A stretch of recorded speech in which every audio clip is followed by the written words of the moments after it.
नमस्कार मंडळी, कशा आहात सर्व तुम्ही? स्वागत तुमचं आर के ब्लॉग्समध्ये। आज मी एक गोष्ट शेअर करणार आहे जे मम्मीने एक नवीन इन्व्हेन्शन केलं आहे कडधान्याचं। सो तीच सांगेल काय आहे नाव कडधान्याचं नवीन। सो सांग, कडधान्याची नावं सांग काय काय।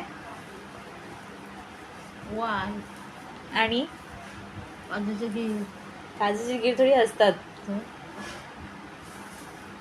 कडधान्य कडधान्य आबोली चना कोणते चणे? आबोली कोणते? आबोली आबोली नाही का, काबुली चणे। काबुली सो तुम्ही ऐकलं, ती काबोलीला आबोली बोलते। सो हा नवीन इन्व्हेन्शन आहे एक कडधान्याचं। सो तुम्हाला आबोली चणा कुठे सापडला तर नक्की कमेंट करून सांगा। मी नक्की तिथे सर्च करेन जाऊन की आबोली चणा कसा असतो।